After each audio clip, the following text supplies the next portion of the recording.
We're continuing to build up to the Grand Prix here at PF International for the Motorsport UK Kartmasters British Kart Grand Prix. I'm your host, Chris McCarthy. We are up on the podium. The village area is behind us. You can come down. It's just £5 to enter. Under 16s can come in free. You can watch the stream up there on the big screen and enjoy all the entertainment that we've got going on around the circuit. Now, where our cameraman is stood, one man that stood on there 2 years ago is a man who is now a Sodi factory driver, Tye. Nathan, as we came up to set up for the interview, you said it's good to be back up there. Yeah, first of all, how does it feel to be back on the podium? I mean, yeah, it's good to be back here. A lot of memories here.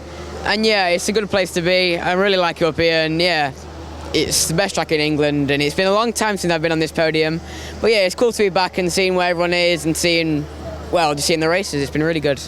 I just want to look round for a sec, because I think I know your parents are down there somewhere, but how did it feel? Because this is packed, isn't it, when the podium is on? How did it feel being stood up there, looking down there? Your family were down there. You had your trophy and everything like that. How did that feel? It must take in some memories being up here again. I mean, yeah, it's an amazing feeling. I still have all the memories in my head. So yeah, it was a very, very good day for me. So I was very happy with the result. The team were very happy, and that night was definitely a good night. The team were very happy. My family were very happy as well. And yeah, it was a very good result. Of course, with all the people there, it was a very emotional moment for me. So yeah, of course, since it is the biggest race in England of the year, so yeah, it was a very good weekend, and it still sticks with me. And since then, congratulations, because I think it's the first time I've seen you since then. You've gone on to become a Sodi kart factory driver. It means you're racing in the FI Karting European Championships, World Championships, WSK, Champions of the Future, things like that. First of all, congratulations, fully deserved. How's it been? I mean, yeah, it's been a good year. Me and the team have worked very hard. We managed to get multiple wins and multiple podiums.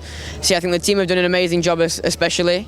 I think my driving's also developed a lot. So I think overall this year's been very successful, and I hope to have many more. You put Sodi third. I think that's the first time they've been on a junior podium since before I can remember. Personally, I can't remember the last time. I know Gearbox, they've been on podiums quite a lot, but with people like Anthony Abbas, but I can't remember the last time they were on a podium in OK or OK Junior, so congratulations again for that.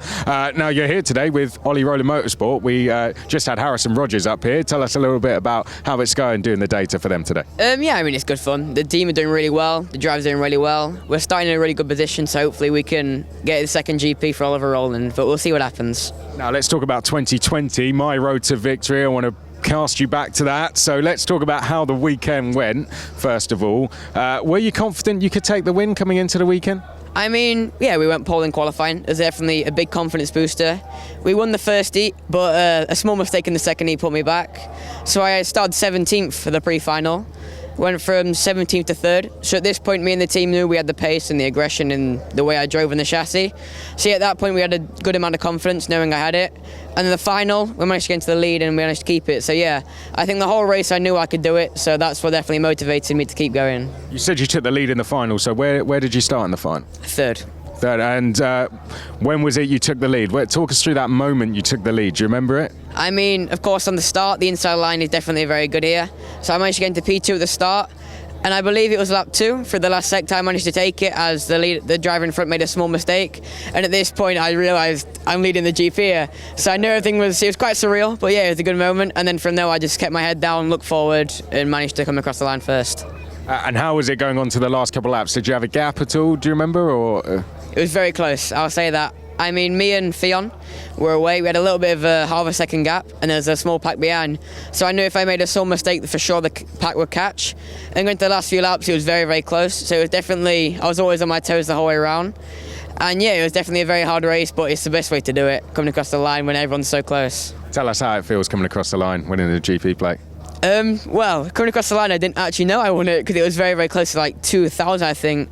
But I remember... It was a drag race to the line. It was a drag race. I remember coming out the first step and looking at the board, and I realised I won, but at that point I still wasn't sure. And I looked across at the team and everyone was celebrating, so at that point I knew I won, and it was an amazing feeling. And you said it was the first one for the team as well, right? So tell us how that was. So yeah, the team have won British at LGM, they've won everything, but that was their first ever Kartmasters they've won. So it was a good day for the team, and that year gave us every single title in the IAME Cadet class. So the team did an amazing job that year, and they're still doing an amazing job. So the team are working very hard, so hopefully we can keep that win streak. Hoping to get some more today, maybe. Hopefully, yeah, exactly. Good stuff. Well, we have a question of the day that we're asking everyone, so I'm going to ask you yourself. This is how we're ending all our interviews. So, Nathan Tye, question of the day. If you could go back in time and race at any Kartmasters in any class, which would it be and why? Honestly, I would probably say 2019 Junior X30, because I remember watching the race and it was just mayhem. It looked such a proper race, so much fighting and so much racing. It looked super interesting because I remember seeing Oliver Gray drop down to 5th or 6th with 2 laps to go and still managed to win. So it showed that anything was possible in that race, and such as Ration coming from 16th to 3rd, but then small problems toward the end, so it shows anything could happen, and I found that was a proper race to also watch, and I wish I was in it. Good stuff. Good answer. Thank you very much for joining us, and best of luck. I know you've got the FIA Karting World Championships coming up soon. Thank you. Best luck.